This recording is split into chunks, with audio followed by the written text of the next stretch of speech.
प्रभु की स्तुति मेरे साथ में आप बाइबल में निकालें और चलिए तुरंत ही हम यहाँ पर देखते हैं, इसमें आगे बढ़ते हैं। रोमियो अध्याय 1। रोमियो अध्याय 1। हम यहाँ पर सुसमाचार के दिल के यह सार के बारे में कह रहे हैं। मैं जानता हूँ कुछ समय के लिए मैं काफ़ी दूर था और जानता हूँ कि ये गैप है मेरी शिक्षा में इस विषय पर। चलिए आज के दिन हम शुरू करते हैं रोमियो अध्याय 1 और वचन 1 से 3 तक। मैं यहाँ पर एम्पलीफाइड बाइबल में से आपके लिए पढ़ना चाहता हूँ। पौलुस इस तरह से लिखकर कहता है कि पौलुस जो यीशु मसीह का गुलाम है, प्रेरित होने के लिए बुलाया गया, विशेष संदेशवाहक जो अलग किया गया है, जो सुसमाचार का प्रचार करे, खुशखबर को बताए जो परमेश्वर से है और परमेश्वर की ओर से है, जो उसने बहुत पहले ही प्रतिज्ञा करके रखी है अपने भविष्यवक्ताओं द्वारा, अपने पवित्र वचनों में। ये सुसमाचार तो उसके पुत्र के बारे में है। पिता परमेश्वर, आज के दिन हम फिर से धन्यवाद करते हैं कि तेरा वचन जीवित करने वाला है, कि तेरा वचन हमें स्थापित करता है। धन्यवाद करते हैं कि ये व्यक्तिगत रूप में हमसे बातें करता है। और पिता धन्यवाद हमें ज्योति देने के लिए। धन्यवाद करते प्रभु कि तेरा सुसमाचार, तेरा जो वचन है, ये हमारे दिल को प्रकाशन देता है, हमारे दिल को भरता है जीवन से और ज्योति से। प्रभु धन्यवाद करते हैं आज सुबह के समय आप हमारी मदद कीजिए कि हम फिर से जुड़ सकें इस शिक्षा के साथ में और हम वहीं पर जाएं जहां पर तू चाहता है कि हम जाएं। प्रभु हमें तू आजाद कर दे और अपने सत्य पर हमें तू स्थापित कर। और यीशु तूने ही कहा कि तुम सत्य को जानोगे और सत्य तुम्हें आजाद करेगा। हालेलुया, आमेन।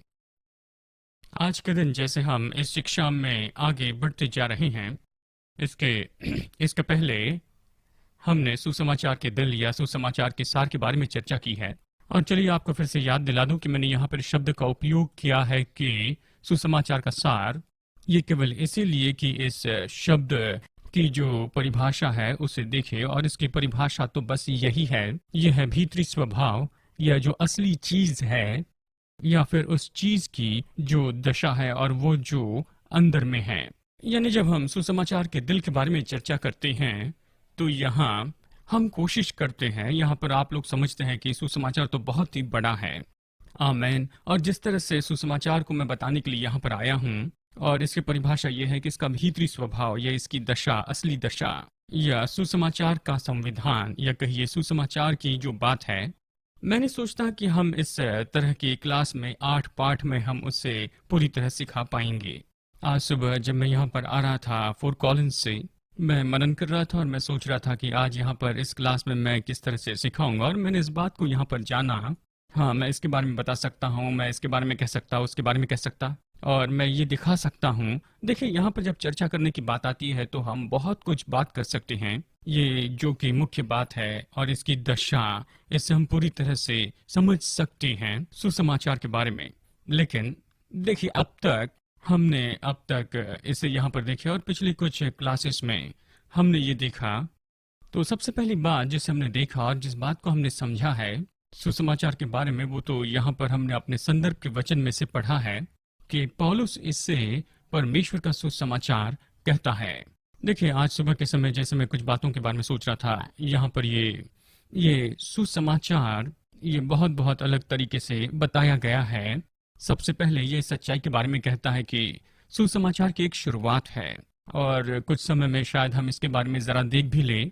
और ये कहता है कि सुसमाचार तो अनंत काल का है, और हम इसके बारे में यहाँ पर देखिए सच तो यह है कि गलातियों में पौलुस यहाँ पर ये कहता है कि ऐसा समय था जो कि सुसमाचार के पहले का था, यानी सुसमाचार के पहले का समय था जहाँ पर कोई सुसमाचार नहीं था। और फिर इसके बाद में देखते हैं कि सुसमाचार की शुरुआत थी, और फिर हम ये देखते हैं कि यूहन्ना बपतिस्मा देने वाला और उसने जो प्रचार करना शुरू किया वो सुसमाचार की शुरुआत थी। और फिर ये तो यीशु मसीह का सुसमाचार, ये सुसमाचार जो यीशु देने के लिए आया था, और फिर वो सुसमाचार जो पौलुस ने प्रचार किया। और फिर पौलुस यहाँ पर कहता है, उससे कहता है ये परमेश्वर का सुसमाचार है। यानी हमने जो सबसे पहली बात ये देखी, और मैं आशा करता हूँ कि आप इसे याद रखेंगे, वो ये है कि सुसमाचार तो ये तो परमेश्वर का वचन है, ये परमेश्वर की ओर से संदेश है। और यदि परमेश्वर तो भला परमेश्वर है, और ये तो ऐसा ऐसा है जैसे हमने पहले ही देख लिया है। तो ये भी सत्य है कि उसका जो वचन है वो भी सच में अच्छा वचन है। क्योंकि परमेश्वर और उसका वचन तो हमेशा सहमत होता है। यानी जब भी हम सुसमाचार का अध्ययन करते हैं, सुसमाचार के बारे में कहते हैं, और जब भी हम सुसमाचार के बारे में बातें करते हैं, तो इसका मतलब है कि ये संदेश, देखिए सुसमाचार तो यहाँ पर एक संदेश देता है जो प्रचार किया जाना चाहिए। देखिए यीशु मसीह के सुसमाचार का जो संदेश है, ये संदेश जिसे पौलुस कहता है ये परमेश्वर का संदेश है, ये हमेशा एक अच्छा ही संदेश है। ये कभी भी बुरा संदेश नहीं है, ये कभी भी परेशान करने वाला संदेश नहीं। और ये तो हमेशा, देखिए ये हमेशा परमेश्वर की भलाई के बारे में कहता है। अब यहाँ पर सुसमाचार जो शब्द है, जैसे हमने देखा है, ये स्पष्ट बताता है कि ये संदेश जो कि प्रचार किया जाना चाहिए, और ये तो पूरी तरह से सीमा निश्चित करता है, वो सीमाएं निश्चित करता है जिसमें सुसमाचार प्रचार किया जाना चाहिए। देखिए जब मैं ये कहता हूँ, मेरा कहने का मतलब ये नहीं कि सुसमाचार अपनी सामर्थ्य में बहुत ही सीमित है। सुसमाचार की जो सामर्थ्य है ये तो सच में असीमित सामर्थ्य है। आमेन। यानी मैं ये नहीं कह रहा कि सुसमाचार किसी रीति से अपनी सामर्थ्य में यहाँ पर सीमित है, सामर्थ्य में और योग्यता में कि वो दिल में काम करें और मन में और लोगों के जीवन में काम कर पाए, लेकिन ये सीमित है। ये जो संदेश है, ये संदेश तो सीमित है, यहाँ पर कुछ निश्चित सीमाएं हैं। तो जब हम सुसमाचार का प्रचार करते हैं तो हम इन सीमाओं को पार नहीं कर सकते हैं। जब हम प्रभु यीशु मसीह के सुसमाचार का प्रचार करते तो निश्चय कुछ सीमाएं होती हैं जिसे हम पार नहीं कर सकते, और इस बात को हमें समझना बहुत ही महत्वपूर्ण है। क्योंकि सुसमाचार जो है ये तो इस विभाग में आता है जहाँ पर परमेश्वर की भलाई है, परमेश्वर की कृपा है, परमेश्वर का प्रेम है, और ये परमेश्वर को प्रकट करता है कि वो सच में कौन है। हर एक बात जो यहाँ पर सीमा में आती है, इस सुसमाचार की सीमा में, सब लोग मेरे साथ में कहें सुसमाचार। देखिए मैं आपको बताऊं, ये बहुत ही महत्वपूर्ण है कि हम याद रखें। हर एक बात या कोई भी बात जो यहाँ पर सुसमाचार की सीमा के बीच में आता है, जिस काम को यीशु ने क्रूस के ऊपर में पूरा कर दिया, यीशु मसीह के क्रूस ने, और उसने जो कुछ भी मनुष्य के लिए हासिल किया है, यही तो सुसमाचार का संदेश होता है। आमेन। तो फिर जैसे हम आज के दिन इसे देखते हैं तो हम इस बात को ये भी समझते हैं कि हर एक बात जो कि बाहर है, इस सत्य से बाहर है, परमेश्वर की भलाई से बाहर है, शायद हो सकता है वो बाइबल के अनुसार हो। देखिए हर एक बात जो इससे बाहर है, देखिए बहुत से लोग इस तरह कहते हैं कि देखिए ऐसी बहुत सी बातें जो परमेश्वर के वचन में हैं, जो कि इस सीमा से बाहर की बात है, और शायद ये बाइबल के अनुसार हो, या शायद हो सकता है कि वचन की हो, लेकिन ये सुसमाचार तो नहीं है। यानी जब भी हम कहते हैं कि हम तो सुसमाचार का प्रचार करते जाएंगे ही, तो फिर हमेशा जरूरी है कि ये सुसमाचार के इस भाग में आता चला जाए यीशु मसीह के पूरे किए गए काम के बारे में और जो कुछ भी उसने पूरा किया है।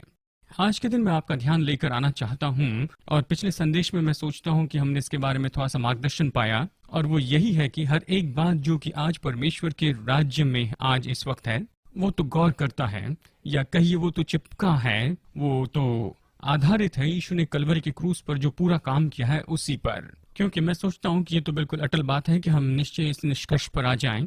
और देखिए आज के दिन हर एक बात विश्वासी के नाते, परमेश्वर के दास और दासी होने के नाते, यदि हम सुसमाचार को जाकर बताएंगे और सुसमाचार का प्रचार करेंगे, पूरे संसार में यीशु का प्रचार करते जाएंगे, और हमें हमेशा इस बात को समझना है और जानना है, और कभी इसे अपने नजर से हटाना नहीं, कि हर एक बात जो हम प्रचार करते हैं और जो भी लोगों से हम कहते हैं, हमें तो निश्चय गौर करते चले जाना होगा यीशु मसीह ने क्रूस के ऊपर में जो काम पूरा किया है उसी के ऊपर।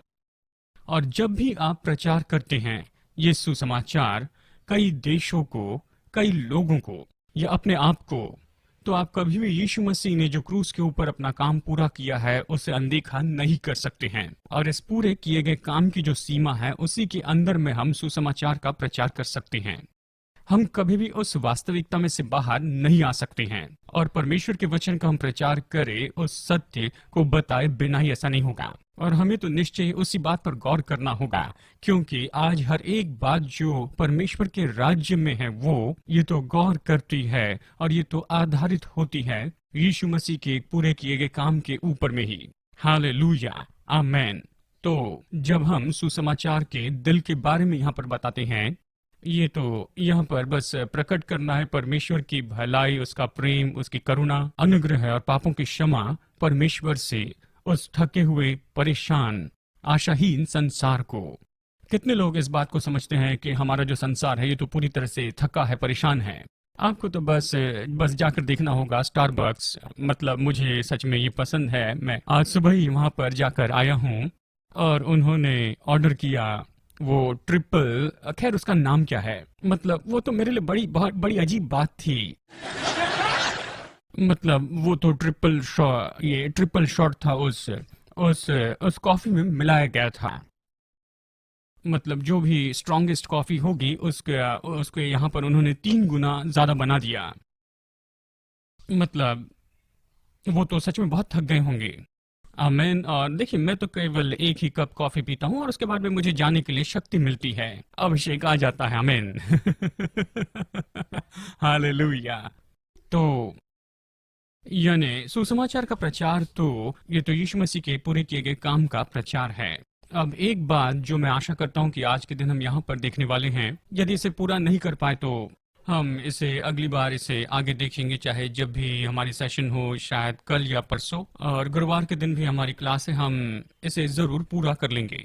मैं तो यहाँ पर जल्दबाजी में यहाँ पर कुछ बातों को बताने के लिए अपने संदेश को छोटा नहीं करूंगा, लेकिन हमें तो इस बात को देखना ही होगा। यदि यदि सुसमाचार तो ये प्रचार करना है, यीशु मसीह के क्रूस पर किए गए पूरे काम का प्रचार करना है, तो देखिए इसके साथ में एक सत्य है जो इसके साथ में ही चलता है, और ये तो इस समझ के साथ में होता है। जो समझ है ये तो सुसमाचार का मानो दिल है, और ये तो न्याय से पूरी आजादी है।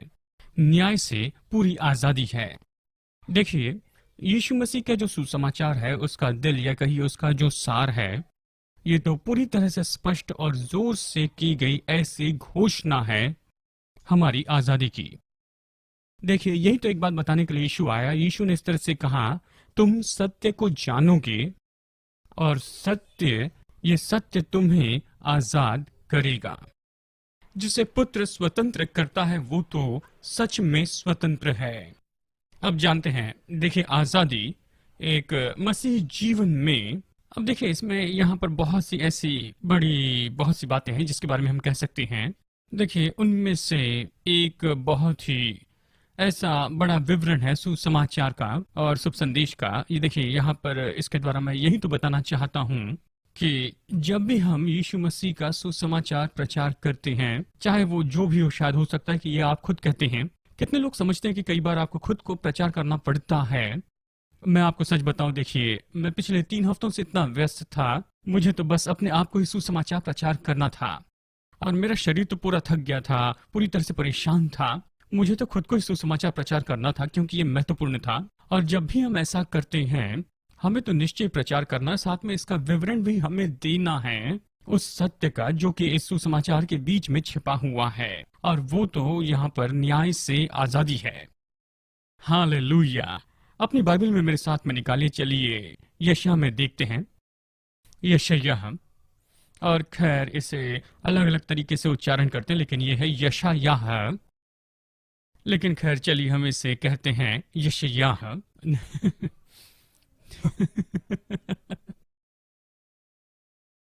कुछ लोगों का हफ्ता बहुत बड़ा हो गया, यहाँ मंगलवार को ही। हाँ, आमेन। अब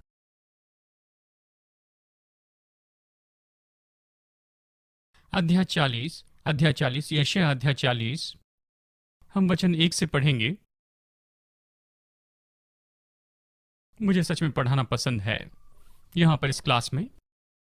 इस बारे में तो मैं ये पसंद करता हूँ कि आप लोग मुझ में से वो निकालते चली जाएं, इससे आप आसान बनाएंगे। और मुझे कुछ ऐसी जगह पर प्रचार करना पड़ा पिछले कुछ हफ्तों में जहाँ पर मुझे ज़बरदस्ती सिखाना पड़ा। कुछ ऐसी जगह होती है जहाँ गुब्बारे में हवा नहीं होती है। और वो उड़ता नहीं, बिल्कुल नहीं। और यशायाह अध्याय 40 वचन 1 ये कहता है। अब कितने लोग यशायाह की किताब को समझते हैं? अब सबसे पहले यहाँ पर इसे समझने के लिए हमें यहाँ यशायाह को समझना होगा। ये तो बहुत कुछ बताता है यहाँ यीशु ने किए गए पूरे काम के बारे में। और यहाँ पर बहुत सा प्रकाशन जो है वो दिया गया है सुसमाचार को, और ये बताया गया कि सुसमाचार कैसा होगा, ये कैसे प्रकट होगा और कौन कौन इसका प्रचार करेगा। सच में यहाँ पर यशायाह 40, यहाँ पर तो ये सच में सुसमाचार किस तरह से शुरू होगा इसके बारे में बताता है, और यहाँ पर सच में इसके बारे में बताती है, और यहाँ पर हमारे लिए समझ लाती है जहाँ की बाइबल सच में ये कहती है। जानते हैं ये यूहन्ना बपतिस्मा दाता, परमेश्वर का वचन उसके पास में आया जब वो जंगल में ही था। ये कहता है परमेश्वर का वचन उसके पास में आया, और ये वचन कौन सा था जो उसके पास में आया? यूहन्ना बपतिस्मा देने वाला वो था जो वहां पर आया और संदेश का प्रचार उसने किया, और ये तो तैयारी थी मसीह के आगमन के बारे में, और यही तो वो है जो परमेश्वर के मार्ग को तैयार करने के लिए आया था। तो फिर चलिए यहाँ देखते हैं कि यूहन्ना ने यहाँ पर कौन सा प्रकाशन पाया था और वो संदेश क्या था जो वो प्रचार कर रहा था। देखिए, कई बार मैं तो ये सोचता हूँ, इन सारी बातों को पारंपरिक रूप में हम देखते हैं, या शायद हो सकता है कि हमने फिल्मों में इसके बारे में देखा, जैसे कि हमने 10 कमांडमेंट्स देखी, और ये तो बहुत ही क्लासिक फिल्म है, ये बहुत ही अद्भुत फिल्म है। लेकिन देखिए, बहुत से लोग तो यूहन्ना बपतिस्मा देने वाले को इस तरह से देखते हैं कि वो मानो जंगल में कोई पागल व्यक्ति है, जानते हैं। लेकिन देखिए, यहाँ पर यूहन्ना बपतिस्मा देने वाले के बारे में हम यही समझेंगे, वो कोई पागल व्यक्ति नहीं था जो वहां गंदगी में रहता था। मतलब वो ऐसा मनुष्य था जो जो सच में बहुत से लोगों ने ये सोचा कि वही तो मसीहा है। मतलब वो कोई पागल व्यक्ति नहीं था, मतलब उसके पास संदेश था। उसका संदेश तो बाकी सभी बातों से बिल्कुल विरुद्ध में था, उन सारी बातों से जो लोग विश्वास करते थे। जब मैं कहता हूँ सब, यानी जो इसराइल में रहते थे वो विश्वास करते थे, या यहूदी विश्वास करते थे। देखिए, यशायाह 40:1 में यहाँ पर बाइबल कहती है, मैं विश्वास करता हूँ ये संदेश है जो जो उसके पास में वहां पर जंगल में आया, और वो तो वचन को समझता था। ये कहता है कि तू मेरे लोगों को तसल्ली दे, तेरा परमेश्वर ये कहता है, यरूशलेम से शांति की बातें कहो। चलिए मैं आपको ये बात बता दूं, जब भी बाइबल इस बारे में कहती है, और खास करके यहाँ पर यशायाह में जहाँ जहाँ यरूशलेम बताया गया है, वो किससे बातें कर रहा है? यरूशलेम में कौन रहते थे? यहूदी। ये यहूदी कौन थे? वो तो परमेश्वर के लोग थे, ठीक है। और देखिए, सच में देखिए, कई बार तो जब हम यहाँ पर देखते हैं, यहाँ पर इसे देखते हैं और इसे नए नियम के अनुसार इसका अर्थ बताते हैं, यरूशलेम तो परमेश्वर के लोगों के बारे में कहता है, जो कि तुम हो। आमेन। यानी अभी हम परमेश्वर के लोग हैं। अब यानी यहाँ पर देखिए, एक साथ मिलकर हम परमेश्वर के लोग हैं, और ये कहता है कि यरूशलेम से शांति की बातें कहो, और उसे पुकार कर ये कहना कि तुम्हारा जो कठिन सेवा है वो पूरी हो चुकी है। मैं सोचता हूँ कि काश कुछ विश्वासी इसे अच्छे से समझ लें। ये कहता है तुम्हारा युद्ध तो पूरा हो चुका है। अभी भी कुछ विश्वासी है जो ये विश्वास करते हैं कि उन्हें युद्ध में लगे रहना है, और बस जाकर युद्ध करना है। हम यहाँ पर युद्ध के बारे में एक कॉन्फ्रेंस में सिखाने वाले हैं, और यहाँ पर हम युद्ध की सभाएं रखेंगे और सारी रात हम युद्ध करते जाएंगे। मतलब सुनिए, आपका युद्ध, अगर आप यीशु के पूरे किए गए काम को समझते हैं, तो आपका जो युद्ध है वो तो पूरा हो चुका है। हालेलुया। उसके बाद ये कहता है कि उसके जो अधर्म है उसे क्षमा कर दिए गए हैं, क्योंकि यहोवा के हाथ से तूने अपने पापों के लिए दुगना दंड पा लिया है।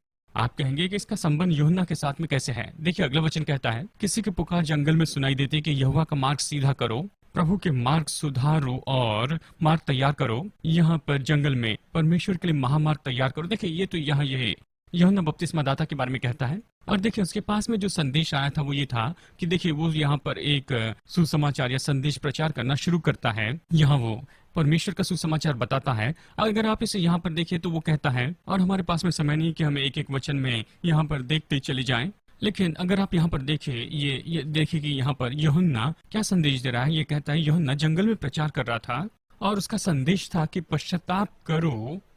आमीन। पश्चाताप करो, पापों की क्षमा के लिए पश्चाताप करो। अब देखिए, पश्चाताप शब्द का सच में अर्थ है, आप अपनी सोच को बदलते हैं, अपने विश्वास को बदलते हैं, और जिस तरह जब बातों को देखते हैं उसे बदलते हैं। पापों की क्षमा के लिए, यानी उसका संदेश यहाँ पर था कि उसने ये प्रचार करना शुरू किया ये संदेश तो यहूदियों को दिया कि तुम्हें अपने दृष्टिकोण को बदल देना होगा कि कैसे तुम देखते हो पापों की क्षमा को या पापों से निपटने के बारे में। आमेन। अब देखिए वो पापों से कैसे निपटते थे। परमेश्वर के साथ में जो उनका संबंध था, जो कि व्यवस्था पर आधारित था, वो इसी तरह से पाप से निपटते थे। खैर ये तो था।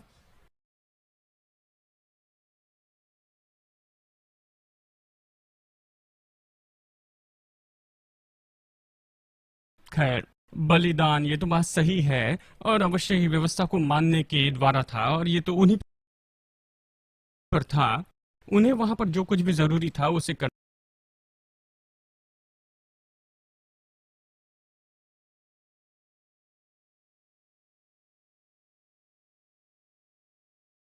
था कि वो व्यवस्था को पूरी तरह से निभाएं। और फिर उसके बाद क्या होता था, देखिए ऐसी बातें जो कि वो खुद उसे पूरा नहीं कर सकते थे, वो तो ऐसी जगह पर आ जाते थे जहां पर अभी वहां पर उन्हें बलिदान चढ़ाना बहुत ही जरूरी था। यानी यहाँ पर जो पाप का बलिदान या पाप के लिए जो बलिदान चढ़ाया गया था, यानी उन्हें खुद जाना था, यहाँ पर खुद उन्हें जाकर वहां पर उस बलिदान को ढूंढना था या उसे खरीदना था, या फिर आपको अपनी भेड़ों के बीच जाना था, यानी अपने हाथों से इसे खरीदना था, अपनी ही योग्यता के द्वारा, अपने ही प्रयोजन से यहाँ पर इसे खुद अपने शक्ति के अनुसार खरीदना था, चाहे पैसे से या फिर अपनी भेड़ों में से अपनी भेड़ या बकरियां या फिर जो भी जानवर थे उन सभी में से, यानी इन्हें जाकर वहां पर बलिदान को ढूंढना था। ये तो यहाँ पर निश्चय ही योग्य हो जाए जो व्यवस्था के विधि के अनुसार बताया गया, और यहाँ पर अपने ही हाथों में उससे वहां पर लेकर आना था और बलिदान लाना था। यानी आप अपने ही हाथों से यहाँ पर पाप से निपटते थे और परमेश्वर के सामने लेकर आते थे अपने ही हाथों से। ये तो ऐसा था कि आप खुद अपने लिए एक बलिदान का प्रयोजन कर रहे थे, और सच में ऐसे ही कहता है, ये तो खुद के लिए प्रयोजन करते बलिदान लेकर आते थे। आमीन। तो देखिए यहाँ पर वो क्या कर रहा है, वो यहाँ पर एक संदेश का प्रचार कर रहा है, और वो उनसे ये कहता है कि सुनो, तुम्हें इस बात को समझना होगा कि तुम जिस तरीके से इन सारी बातों को देखते हो उसे बदलना होगा, और देखना होगा और समझना होगा कि परमेश्वर कैसे पाप से निपटता है। हालेलुया। अपनी सोच को बदल दे, और जिस तरह से परमेश्वर ये सब कुछ करने वाला है उस मार्ग को जाने, और वो यहाँ पर पापों की क्षमा का प्रचार करना शुरू करता है, और परमेश्वर की भलाई के बारे में यहाँ पर वो कहता है, और वो यहाँ पर बताता है। चलिए अच्छा है कि हम इस बात को देख ले। मेरे साथ निकाले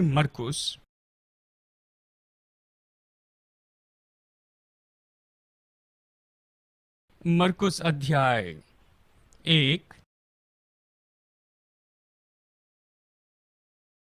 देखिए मरकुस अध्याय 1 में यहाँ पर बड़े सुंदर तरीके से उसने बताया है। वचन 1, परमेश्वर के पुत्र प्रभु यीशु मसीह के सुसमाचार की शुरुआत। अब मैं चाहता हूं कि आप मुझे गौर से देखिए, सब लोग देखिए, यहाँ पर गौर कीजिए कि सुसमाचार की एक शुरुआत है।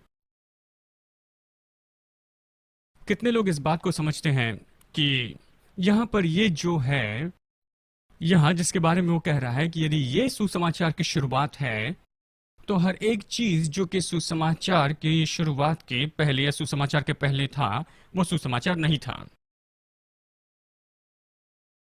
खैर ठीक है, ये लोग शायद सो रहे हैं, तो चलिए यहाँ पर आते हैं, आप लोग जो जागे हुए हैं। आमीन। देखिए ये तो बात तो बहुत ही सरल है, लेकिन साथ में ये बहुत ही महत्वपूर्ण बात है, क्योंकि आपको समझना होगा कि यदि हम सुसमाचार प्रचार करते हैं तो फिर हमें समझना है कि सुसमाचार की एक शुरुआत है, और इसका मतलब ये है कि हमेशा वहां पर सुसमाचार तो नहीं रहा। ये शुरू हुआ, ये कैसे शुरू हुआ? ये कहता है, जैसे भविष्यवक्ता की पुस्तक में लिखा है कि देख मैं अपने दूत को तेरे आगे भेजता हूँ, जो तेरे आगे आगे जाएगा, वो तेरे आगे जाकर तेरे लिए मार्ग सुधारेगा। जंगल में एक पुकारने वाले का शब्द सुनाई दे रहा है, प्रभु का मार्ग तैयार करो और उसकी सड़कें सीधी करो। यूहन्ना ने जंगल में बपतिस्मा दिया है, और उसने पापों की क्षमा के लिए मन फिराव के बपतिस्मे का प्रचार वो करता है। अब यहाँ पर गौर कीजिए कि यीशु मसीह का जो सुसमाचार है इसकी एक शुरुआत है और ये शुरू हुआ यूहन्ना बपतिस्मा दाता से। और यूहन्ना बपतिस्मा दाता ने यहाँ पर प्रचार करना शुरू किया और उसने कहा कि सुनो सब लोगों, हमें अपने दृष्टिकोण को बदलना होगा, केवल परमेश्वर के बारे में ही नहीं लेकिन परमेश्वर पाप से कैसे निपटता है उसके बारे में भी। हालेलुया। यानी वो इस तरह से करने लगता है। खैर, चलिए मेरे साथ में इस वचन को देखते हैं। और मैं आपको ये सब कुछ बता रहा हूँ, इसके पीछे कारण ये है कि परमेश्वर क्यों चाहता है कि लोग अपने दृष्टिकोण को पूरी तरह से बदल देते जाएं। क्यों आप अपने दृष्टिकोण को बदल दे पापों की क्षमा के बारे में।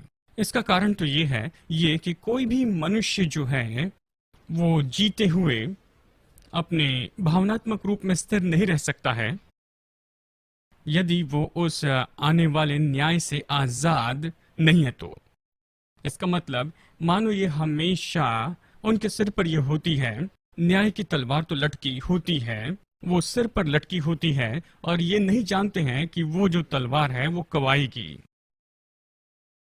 और इसलिए यहीं पर तो आप इस बात को देखते हैं। मेरे साथ निकाले लूका रचित सुसमाचार। यहाँ पर फिर से मैं बहुत ही तेजी से आगे बढ़ने की कोशिश कर रहा हूँ कि छोटी सी बुनियाद रखें और अपने मन को उन बातों पर लगाएं और फिर से अपने विचार को पटरी पर लाएं। यहाँ लूका अध्याय 8 में,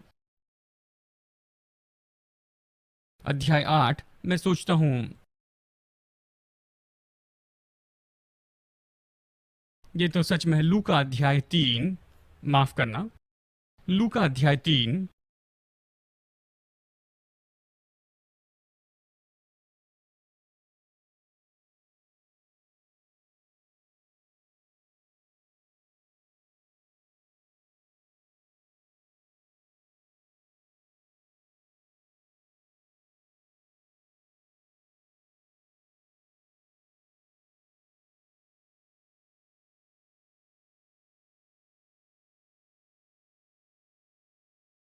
ओ देखिए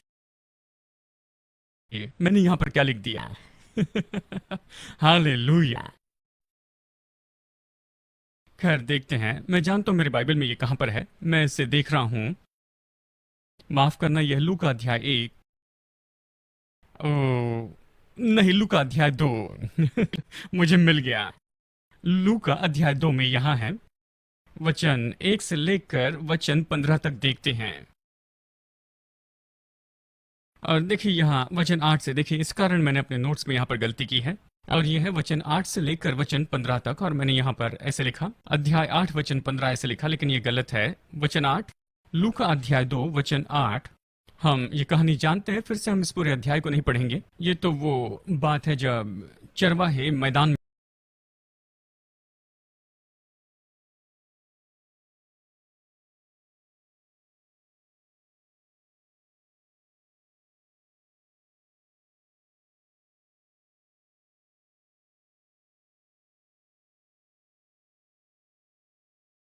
में थे, वो भेड़ों की रखवाली कर रहे थे। और फिर उस समय परमेश्वर का स्वर्गदूत, देखिए वचन कहता है परमेश्वर का स्वर्गदूत उनके सामने प्रकट हुआ। वचन 10 कहता है, और परमेश्वर के स्वर्गदूत ने उनसे कहा कि डरो मत, मैं तुम्हारे लिए, देखो मैं तुम्हें बड़े आनंद का सुसमाचार सुनाता हूँ जो सब लोगों के लिए है।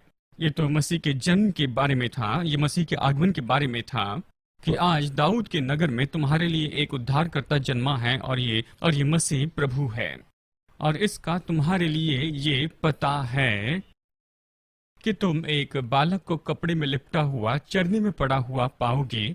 तब एकाएक उस स्वर्गदूत के साथ में स्वर्गदूतों का दल परमेश्वर की स्तुति करते हुए कहने लगा, आकाश में परमेश्वर की महिमा और पृथ्वी पर शांति, मनुष्यों के बीच में शांति हो। इस तरह ये कहता है। मतलब देखिए कितनी अद्भुत घोषणा थी ये। देखिए, क्योंकि सबसे पहली बात यहाँ पर मैं आपके ध्यान में लाना चाहता हूँ वो ये है कि जब यीशु का जन्म हुआ तो तुरंत ही वहां पर स्वर्गीय क्षेत्र में इतना आनंद वहां पर मनाया गया कि इसे वो बस रोक कर नहीं रख सके वहां, केवल स्वर्ग में ही। और ये तो इस भौतिक शारीरिक संसार में आया, और ये तो इस तरह से हुआ कि ये तो ऐसे लोग थे जो ये जो स्वर्गदूत है वैसे चुपचाप नहीं रह सके। और मैं सोचता काश मैं वहां पर रहकर इसे देखता, खास करके मेरे दृष्टिकोण से और आज आपके दृष्टिकोण से, कि स्वर्ग में उस आनंद को मैं देख पाता। यीशु मसीह के जन्म के कारण या उसके आने के कारण। क्यों? क्योंकि यूहन्ना बपतिस्मा देने वाला बस यही तो बताने की कोशिश कर रहा था। वो कह रहा था कि हमें इस दृष्टिकोण को बदलना है। जिस तरह से हम पाप के साथ में व्यवहार करने की बात को देखते हैं, उसे बदलना होगा। क्योंकि जब मसीह यीशु का जन्म हुआ तो ये तो बिल्कुल शुरुआत थी कि परमेश्वर आपके पापों के साथ वहां पर व्यवहार कर रहा था, एक बार सदा के लिए। हालेलुया! अपने ही हाथों से। ओ हालेलुया! यशायाह अध्याय 40 कहता है कि तुमने इसे प्रभु के हाथों से प्राप्त किया है। देखिए, इसके पहले वो पाप से निपट रहे थे अपने ही हाथों के द्वारा। वो कहता है अब सुनो, तुमने इसे पाया है परमेश्वर के ही हाथों से, और उसी के हाथों से आपने पाया है, पापों के साथ में व्यवहार किया। ये काम तो हो चुका है और तुमने अभी प्राप्त किया है। अपने पापों के बदले में तुमने यहाँ पर दुगना दाम पाया है। Oh hallelujah! मतलब ये अद्भुत है। अब देखिए, यही तो बात है। देखिए, यही अगर ये बात सच है तो इसका मतलब है, यदि आप मेरे साथ में रोमियो अध्याय 10 यहाँ पर निकाले, चलिए इसे यहाँ पर सारांश में देख लेते हैं। रोमियो अध्याय 10 में यहाँ पर पौलुस कहता है, यहाँ वचन 13 से, चलिए यहाँ पर वचन 13 से पढ़ते हैं।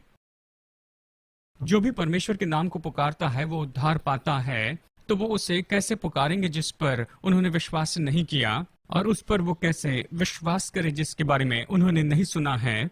और प्रचारक के बिना वो किस तरह से सुनेंगे, और जब तक भेजा न जाए वो कैसे प्रचार करेंगे। जैसे लिखा है कि जो शांति के सुसमाचार का प्रचार करते हैं उनके पांव क्या ही सुहावने हैं। और ये तो अच्छी बातों के बारे में समाचार लेकर आते हैं। अब देखिए कैसे कहता है। स्वर्गदूत आगे आकर यहाँ पर कहते हैं, वो कहता है स्वर्ग में परमेश्वर की महिमा हो और यहाँ पर पृथ्वी पर शांति हो। मनुष्यों के बीच में शांति नहीं। यह ऐसा नहीं कि सभी के साथ में शांति होगी और फिर हम एक दूसरे से प्यार करेंगे। नहीं, ये कहता है कि इस पृथ्वी पर शांति होगी। यहाँ पर अंत में, यहाँ पर 4000 साल परमेश्वर और मनुष्य के बीच में जो दुश्मनी थी उसके बाद, अब यहाँ पर तो निश्चय एक तरीका होगा जहाँ पर परमेश्वर पाप के साथ में निपट लेगा। यानी अब तो यहाँ पर शांति ही होगी, यहाँ परमेश्वर और मनुष्य के बीच में। हालेलुया, आमेन। और फिर यहाँ तक कि पौलुस जब यहाँ पर सुसमाचार के प्रचार के बारे में घोषणा करता है, वो इससे कहता है कि सुसमाचार का जो प्रचार है ये तो शांति का सुसमाचार है। मुझे ये पसंद है। लिविंग बाइबल में जैसे बताया है, वचन 15 में ये कहता है, ये वचन है जिसके बारे में वो ये कह रहा है, जब वो कहते हैं उनके पांव कितने ही सुहावने हैं जो परमेश्वर के साथ शांति के सुसमाचार का प्रचार करते जाते हैं। हालेलुया, परमेश्वर के साथ में शांति का सुसमाचार, और ये तो अच्छी बातों की खबर लेकर आते हैं। देखिए, हमें इस बात को समझना होगा और ये जानना होगा कि कोई भी मनुष्य कभी भी नहीं जानता, न महसूस करता या अनुभव नहीं कर सकता कि उससे प्यार किया गया परमेश्वर के साथ के संबंध में, जहां पर केवल उसी के काम निश्चित करते हैं कि आपको स्वीकार किया गया या नहीं। आमेन। देखिए, हम में से कोई भी सच में परमेश्वर के साथ में संबंध में नहीं जी सकते हैं जो हमारे कामों पर आधारित हो। देखिए, हम ऐसे संबंध में रह सकते हैं जहां हमारे काम निश्चित करते हैं, जो स्वीकार किया जाना निश्चित करता। यहाँ पर हम उसके बारे में ज्ञान रख सकते हैं इस सच्चाई पर कि बाइबल ये कहती है कि प्रभु हमसे प्यार करता है। आमेन। यानी हम बहुत कुछ कह सकते हैं परमेश्वर के प्रेम के बारे में। हम परमेश्वर के प्रेम को यहाँ पर बाइबल के तरीके से बता सकते हैं। यहाँ पर देखिए, बहुत अच्छे वक्ता पुलपिट पर खड़े हो सकते हैं और वो बहुत अच्छे वक्ता हो सकते हैं, और वो तो परमेश्वर की भलाई के बारे में बता सकते हैं और परमेश्वर के प्रेम के बारे में बहुत बहुत तरीके से कह सकते हैं, बहुत उलझे हुए शब्दों में भी। लेकिन कोई भी मनुष्य सच में ऐसी जगह पर नहीं पहुंच सकता है जहां पर वो परमेश्वर के प्रेम का अनुभव खुद कर सके। अपने दिल की गहराई में आप खुद इस बात को जान ले, ये तो उसके साथ के संबंध से बाहर होने पर नहीं होगा जो कि आपके कामों पर आधारित होता है।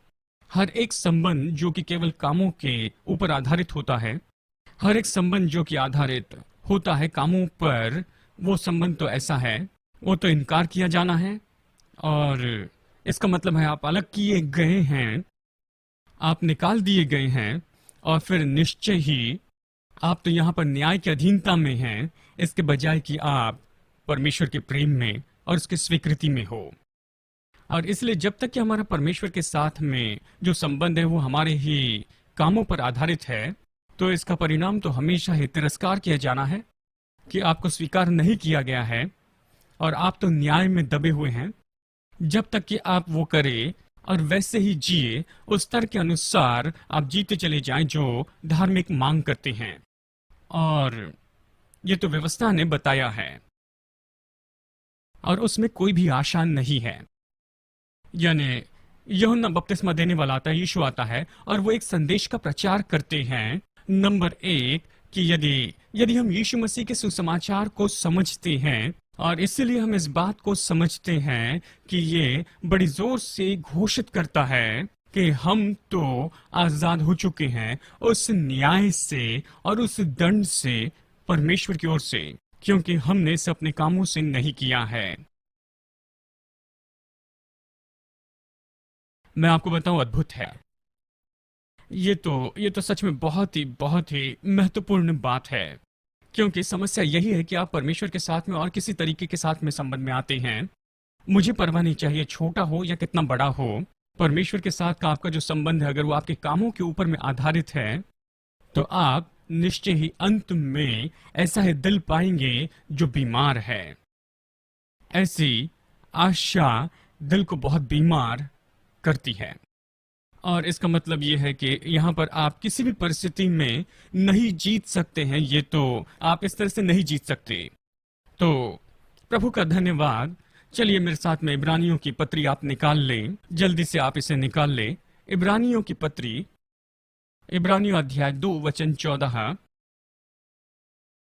इब्रानियों का लेखक यहाँ पर हमें स्पष्ट बताता है कि यीशु तो खास करके इसीलिए आया था, उसका उद्देश्य यही था कि वो हमें छुटकारा दे, मृत्यु के डर से छुटकारा दे।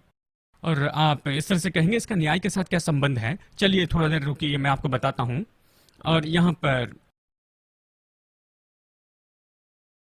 इब्रानियों अध्याय 2 वचन 14, इसलिए जबकि लड़के मांस और लहू के भागी हैं, जैसे लड़के मांस और लहू के भागी हैं, तो वो आप भी उनके समान उनका सहभागी हो गया, ताकि मृत्यु के द्वारा उसे जिससे मृत्यु पर शक्ति मिली थी अर्थात शैतान को निकम्मा कर दे, यानी शैतान को निकम्मा करे।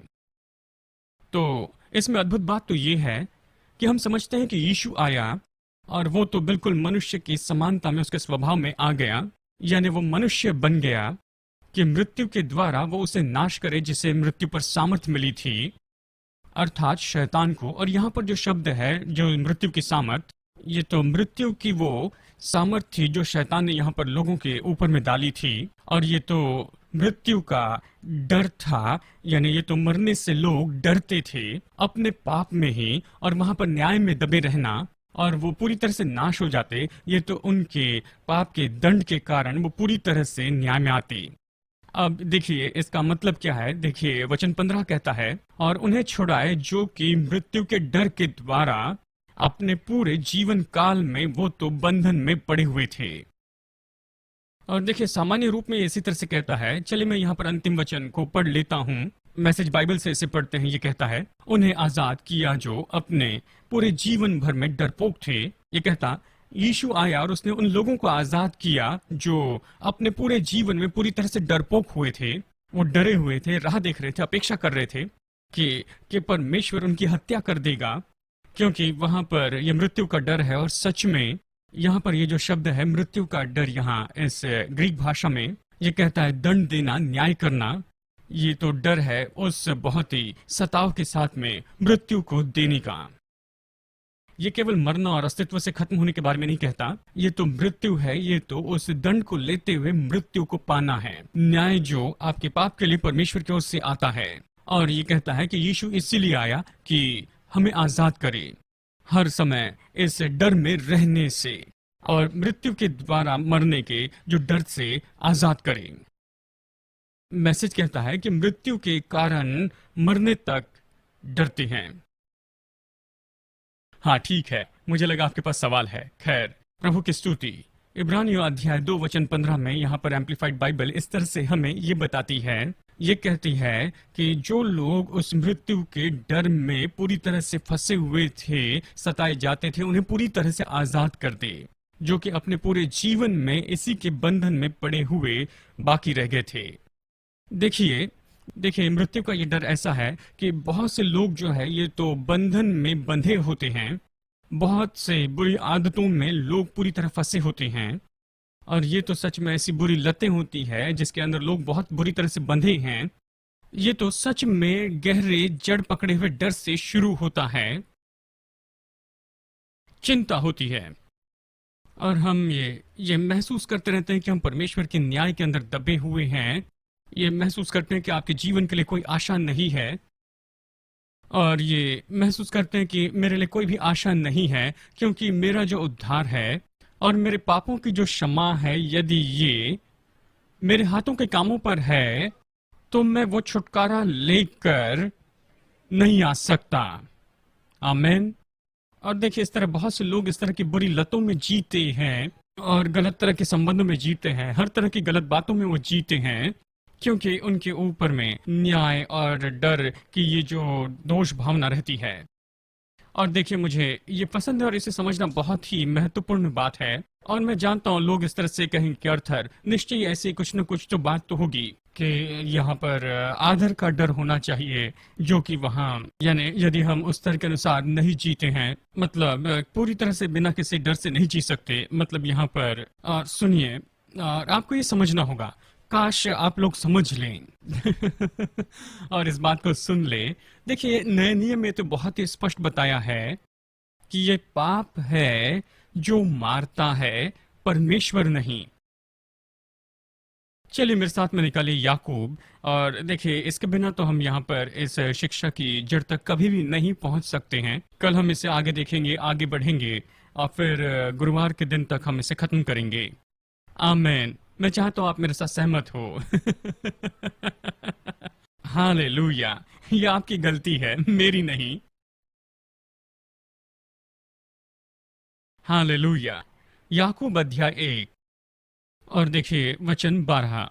देखिए याकूब क्या कहता है। ये कहता है कि धन्य है, आशीषित है वो मनुष्य, ऐसा मनुष्य जो कि परीक्षा के समय धीरज रखता है, और जब उसे परखा जाता है वो वहां पर खड़े रहता है। मैं एम्पलीफाइड में से पढ़ रहा हूँ। ये कहता है कि जब वो वहां पर परीक्षा में खड़ा होता है और विजयी होता है, तो वो वहां पर जीवन के विजय मुकुट को पाता है, जिसकी प्रतिज्ञा परमेश्वर ने अपने प्रेम करने वालों को दी है। और इसलिए जब किसी की परीक्षा होती है तो ये न कहें कि उसकी परीक्षा, चलिए मैं इसे फिर से कहूं, कोई भी इस तरह से न कहने पाए जब उसकी परीक्षा होती है।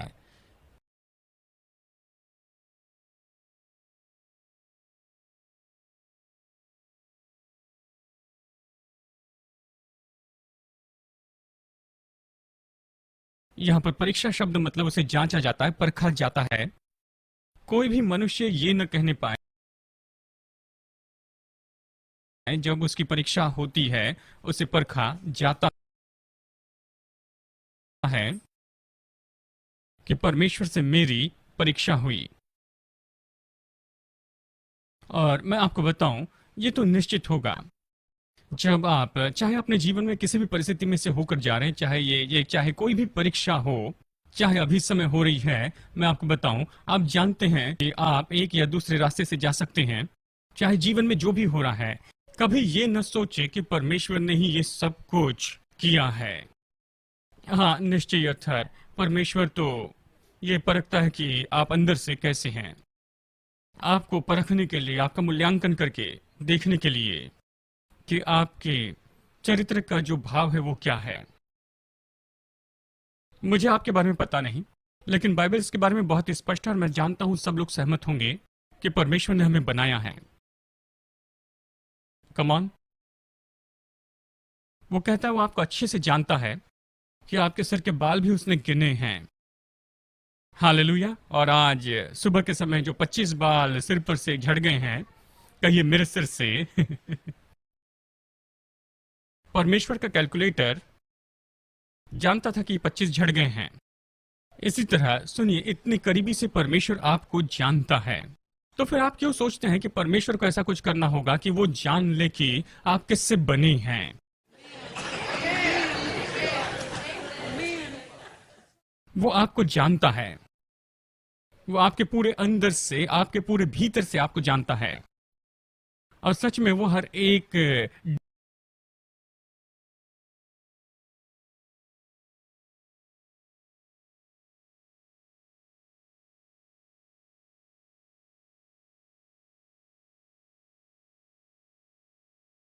डीएनए सीक्वेंस को जानता है आपके जीवन के, और उसे उल्टी गिनती में बता सकता है कि वो आपकी परीक्षा क्यों लेना चाहेगा कि देखे कि आपके अंदर क्या है। भजन 108 कहता है, मैं तुम्हारी बनावट को जानता हूं, जानता हूं तुम किससे बने हो। तुम मिट्टी से बने हो, मिट्टी के बोरे हो, मुझे पता है।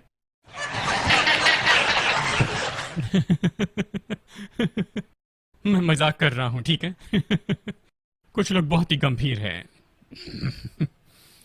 हालेलुया, प्रभु की स्तुति। कुछ विश्वासी कहते हैं मेरे कोई दोस्त नहीं है, मैं जानना चाहता हूं क्यों। आमीन। मुझे पता नहीं क्यों आपके कोई दोस्त नहीं, आपने अपने मुंह को बताया नहीं कि आप मुस्कुरा सकते हैं। हालेलुया। लेकिन आप लोग नहीं, आप नहीं, कोई भी नहीं। आमीन। तो यही बात है। यही बात मैं आपको यहाँ पर बताना चाहता हूँ। तो वो कहता है कि कोई भी मनुष्य इस तरह से न कहे कि जब मेरी परीक्षा होती है तो ये परीक्षा परमेश्वर की ओर से ही होती है। क्यों? नंबर 1, यहाँ पर वो बताता है, यहाँ पर पूरा विवरण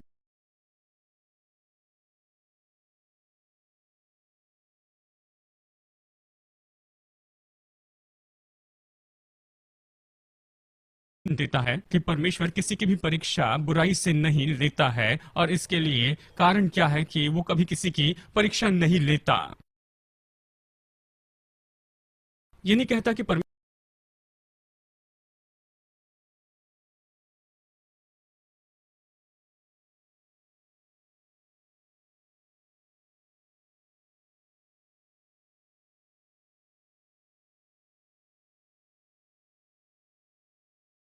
ज्यादा लोगों की परीक्षा नहीं लेता, परीक्षा नहीं करता, लेकिन हर एक व्यक्ति तो परीक्षा में फंसता है। ठीक है, अब ये कहता है परमेश्वर किसी की परीक्षा नहीं करता है, लेकिन कहता है हर एक जिसकी परीक्षा होती है। ये नहीं कि कुछ लोगों की परीक्षा होती है, सबकी परीक्षा होती है। यानी परीक्षा की जाती, परखा जाता है, जबकि वो अपनी ही अभिलाषाओं में फंसकर वहां पर खींचता चला जाता है। एम्पलीफाइड बाइबल कहती है कि अपनी अभिलाषा और इच्छा में, देखिए जो असली भाषा है वो इस तरह से कहती है कि हर किसी की जिसकी भी परीक्षा होती है, उसकी परीक्षा होती है उसकी खुद की मजबूत इच्छाओं के द्वारा। ये जो बुरी अभिलाषा है, ये बहुत ही मजबूत होती है, बहुत मजबूत। आपको इस बात को समझना होगा। क्या आप जानते हैं कि परमेश्वर ने आपको और मुझे ये दिया है, हमारे दिल की इच्छाएं उसने हमें दी हैं। इसे दो तरीके से देख सकते हैं। आप कह सकते हैं मेरे पास इच्छा है और परमेश्वर ने ये दी है, तो ये गलत होगा। आमेन। इसका मतलब है कि हर एक इच्छा जो आपके पास में है, ये प्रभु ने दी है। जानता हूं कुछ लोग देखकर कह रहे हैं, ओह ये नहीं हो सकता, तुम नहीं जानते कि मेरे अंदर कौन सी इच्छाएं हैं। हाँ, मैं जानता हूं कि आपने उन इच्छाओं के साथ में क्या किया है। आपने उसे दूषित किया होगा। शायद आपने उन इच्छाओं को लिया है क्योंकि परमेश्वर ने इच्छाएं दी हैं, और हर इच्छा जो आप में है ये परमेश्वर ने दी हुई है। अगर आप बुनियादी रूप में देखें कि वो इच्छा क्या है, वो जो इच्छा की जो बुनियाद क्या है, जानते हैं। चलिए यहाँ पर बात करते हैं। मैं इस बात को जानता हूँ कि लोग तो सबसे पहले इसी के बारे में यही सोचते हैं। हाँ निश्चय अर्थर, ये जो कुछ शारीरिक अभिलाषाएं की इच्छाएं परमेश्वर से नहीं है। शारीरिक इच्छाएं तो परमेश्वर ने ही आपको दी है। यदि आप में ये इच्छा नहीं है तो कुछ न कुछ गलत है। और जानते हैं, लोग कहते हैं मैं एक विश्वासी हूँ, मैं परमेश्वर का जन हूं और मैं पौलुस के जैसे ही रहूंगा। पौलुस में ये थी, देखिए ये से आमेन। मेरे पास 2 मिनट है और मुझे ये आपको समझाना होगा बस 2 मिनट बाकी है। परमेश्वर ने आपको इच्छा दी है, शारीरिक इच्छा उसने दी है, परमेश्वर ने ये इच्छाएं दी हैं, लेकिन आप उन इच्छाओं के साथ में क्या करते हैं और उसके साथ में आप इससे कैसे व्यवहार करते हैं। परमेश्वर ने हर एक इच्छा के साथ में आपको एक प्रतिज्ञा भी दी है और हर एक इच्छा के बारे में उसने ये भी वादा किया है कि वो इन इच्छाओं को पूरा करेगा। तो परमेश्वर ने आपको इच्छा दी है और उसने प्रतिज्ञा भी की है कि वो आपको पति या पत्नी जरूर देगा, कि वहां पर शादी के इस संबंध में यहाँ पर एक होंगे। और वो कहता है कि विवाह का जो बिस्तर है वो तो अशुद्ध नहीं है। धन्यवाद हो यीशु, हालेलुया। यानी ये ठीक है, लेकिन देखिए आप ये कर सकते थे कि आप उस मजबूत इच्छाओं को आपके लिए आप आगे बढ़कर ये कहेंगे कि मैं खुद के लिए इसे पूरा करते जाऊंगा, मैं खुद अपने आप में इसे पूरा करते जाऊंगा, मैं अपनी इच्छा में पूरा करूंगा। तो ऐसे में वेश्या के पास जाते हैं या किसी तरह का गलत संबंध रख सकते हैं। यहाँ पर आप इसे ले सकते हैं, आप उन इच्छाओं को ले सकते हैं। और देखिए यहाँ पर कितने अच्छे से ये इसे बताता है। वो इसे बताते हुए यहाँ पर कहता है, जब वो अपनी ही अभिलाषाओं में, अपनी ही लालसाओं में फंस जाता है, अभिलाषाओं में वो पकड़ा जाता है। अब यहाँ पर रुकिए और फिर कहता है, जब वो बुरी इच्छाएं, अभिलाषाएं जब गर्भवती होती है और जब आप अपने लिए यहाँ पर योजना बनाते हैं, ये पाप को जन्म देता है। और जब पाप पूरा बड़ा हो जाता है, परिपक्व होता है, तो ये मृत्यु को लेकर आता है। यहाँ पौलुस कहता है कि पाप की मजदूरी तो मृत्यु है। पाप मारता है, परमेश्वर नहीं। हालेलुया। जानता हूं कुछ लोग कहेंगे अर्थर क्या, उनका जीवन तो देखिए इसके कारण पूरा बर्बाद हुआ। और मैं आपको बताऊं, जब आप लोगों के जीवन को देखते हैं जो पूरी तरह से बर्बाद दिखता है, शारीरिक अनैतिकता के कारण या जो कोई भी पाप हो जाए, देखिए क्या होता है। देखिए वो सुबह के समय इस तरह से उठकर ये नहीं कहते हैं कि मैं अपना जीवन पूरी तरह से खराब करूंगा।